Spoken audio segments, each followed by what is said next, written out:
Hi friends, எல்லாருக்கும் வணக்கம். வாங்க, இன்றைக்கி நம்ம ஒரு சமையல் தாங்க பார்க்க போகிறோம். என்னென்னா வாழைப்பூ உருண்டை குழம்பும் வாழைப்பூ வடையும் செய்ய போகிறீங்க. அதுக்கு பாருங்கள், பருப்பு ஊற வச்சுருக்கேன். துவரம்பருப்பு கடலப்பருப்பும் ரெண்டும் ஈக்குவல் அளவு ஊற வச்சுருக்கேன். 4 வரமிளகாய், தக்காளி, வெங்காயம், கருவேப்பிலை, பூண்டு கட் பண்ணி வச்சுருக்கேங்க. இது குழம்புக்கு. இங்கே பாருங்கள், உருண்டைக்கும் வடைக்கும் வெங்காயம் கருவேப்பிலையும் கட் பண்ணி வச்சுருக்கேன். எங்கிட்ட சாதம் வெந்துட்டுருக்கு. இங்கே பாருங்கள், க்ரீன் டீ. இது வாழைப்பூ லைட்டாக சுடு தண்ணியில் போட்டிருக்கேங்க. வாங்க எப்படி செய்கிறதுன்னு பார்க்கலாம். நம்ம ஊற வச்சுருந்த பருப்பு அரைச்சாச்சுங்க. எப்போதுமே வாழைப்பூ வடைக்கு துவரம்பருப்பு கொஞ்சம் சேர்த்துக்கங்களே, சேர்த்து செஞ்சு பாருங்கள், சூப்பராக இருக்குது. இந்த முடிக்க ட்ரை பண்ணலான்னா கண்டிப்பாக ட்ரை பண்ணி பாருங்கள். வாழைப்பூ தண்ணி வடித்து வச்சுருக்கீங்க. இப்போ அதே மிக்சியில் இதை அடிச்சுக்கலாம். பாத்திரம் அடுப்பில் வச்சாச்சுங்க. இப்போ நம்ம குழம்பு தாளிச்சுக்கலாம். தாளிச்சுட்டு அதுக்கப்புறம் நம்ம வடை உருட்டுனோன்னா கரெக்டாக இருக்கும்.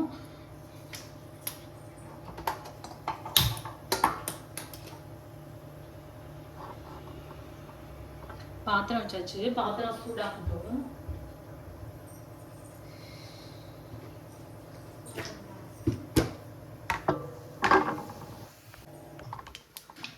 பாத்திரம் சூடாயிடுச்சுங்க. எண்ணெய் ஊற்றியாச்சு.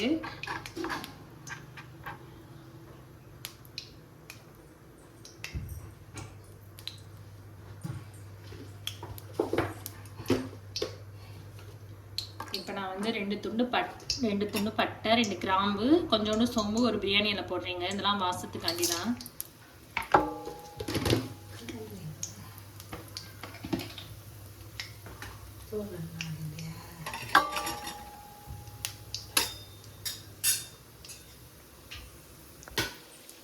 எண்ணெய் காஞ்சிருச்சுங்க. இப்போ வெங்காயம் சேர்த்துக்கலாம். வெங்காயமும் கட் பண்ணி வச்சுருக்கோம். பூண்டு சேர்த்துக்கிறேன். கருவேப்பிலை,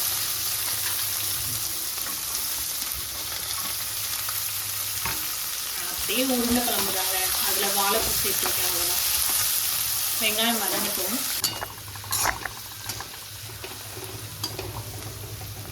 பாருங்கள், வெங்காயம் வதங்கிடுச்சு. இப்போ தக்காளி சேர்த்துக்குவோம்.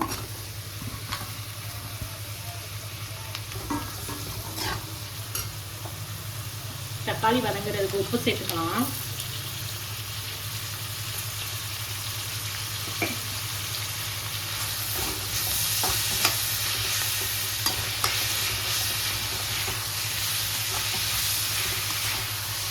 தக்காளி வதங்கட்டும். வதங்கினோன்னா பார்ப்போம்.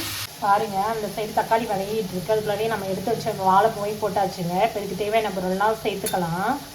கட் பண்ணி வச்சுருக்கோம். வெங்காயம் சேர்த்துக்குவோம்.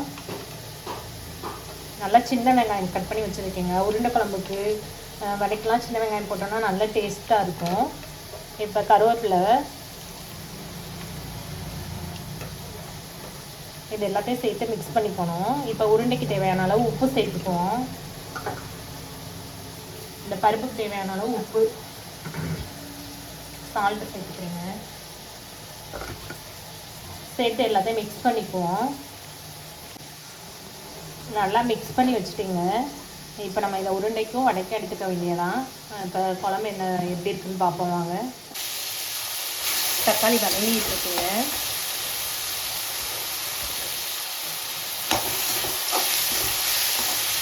இன்னும் கொஞ்சம் வதங்கட்டும். வதங்கினோன்னு பார்ப்போம். இப்போ தக்காளி வதங்கிடுச்சுங்க. இப்போ நமக்கு குழம்புக்கு தேவையான பொடி சேர்த்துக்கலாம். தனி மிளகாய் பொடி 2 ஸ்பூன் சேர்த்துக்கிறேன்.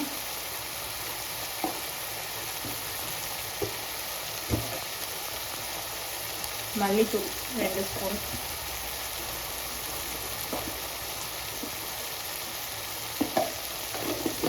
நீங்கள் உங்களோட காரத்துக்கு ஏற்ற மாதிரி பொடி சேர்த்துக்கோங்க. இப்போ இதில் சாம்பார் பொடி 1 ஸ்பூன் அளவுக்கு சேர்த்துக்கிறீங்க. சாம்பார் பொடி மட்டுமே சேர்த்து செஞ்சாலும் நல்லாயிருக்கும் குழம்பு.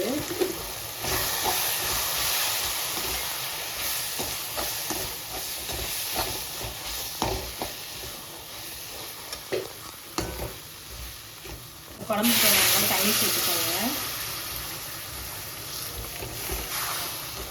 குழம்புக்கு தேவையான அளவு தண்ணி சேர்த்தாச்சு.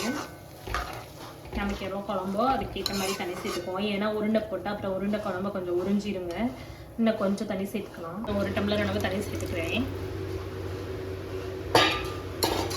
இப்போ இன்னும் நம்ம குழம்புக்கு தேவையான அளவு உப்பு சேர்க்கலைங்க. முதல்ல தக்காளிக்கு தான் சேர்த்துருக்கேன். இப்போ குழம்புக்கு தேவையான அளவு உப்பு சேர்த்தாச்சு. இப்போ குழம்பு நல்லா கொதிச்சு பச்சை ஸ்மெல் போகட்டும். அதுக்குள்ளாட்டி நம்ம உருண்டை ரெடி பண்ணிக்கலாம்.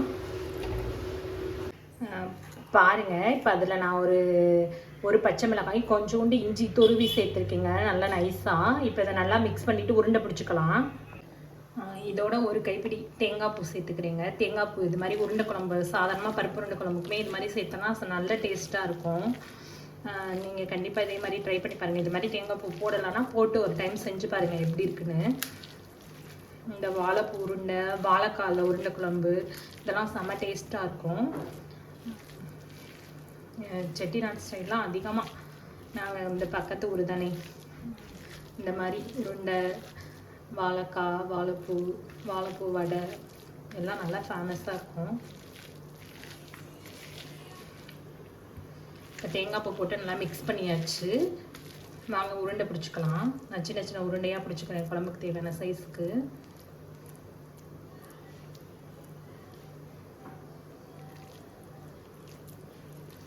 எல்லா உருண்டையும் பிடிச்சிட்டு பார்ப்போம்.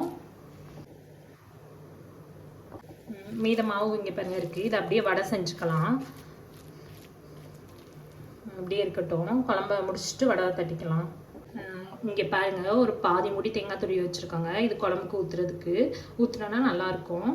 ஓகேவா? ஆப்சண்டாக இது நீங்கள் தேங்காய் பால் வேணும்னா ஊற்றிக்கோங்க, இல்லைன்னா நான் ஊற்ற போகிறேன். பாருங்கள், குழம்பு நல்லா கொதிச்சிருச்சுங்க. இப்போ உருண்டையை சேர்த்துக்கலாம். ஏற்கனவே 2 உருண்டை போட்டுட்டேன்.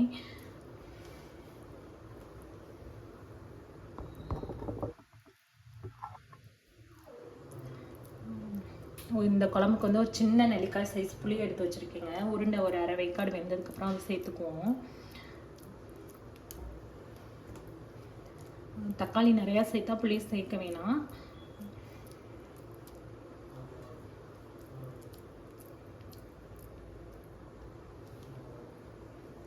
அப்படியே மெதுவாக ஸ்லோவாக குதிச்சுன்னா உருண்டை நல்லா வெந்துடும்.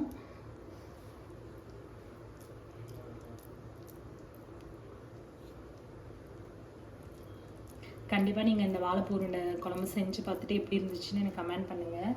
வீடியோவை ஃபுல்லாக பாருங்கள். சேனலை சப்ஸ்கிரைப் பண்ணாதவங்க பண்ணிக்கோங்க. உங்கள் ஃப்ரெண்ட்ஸ்கிட்டையும் சொல்லி பண்ண சொல்லுங்கள்.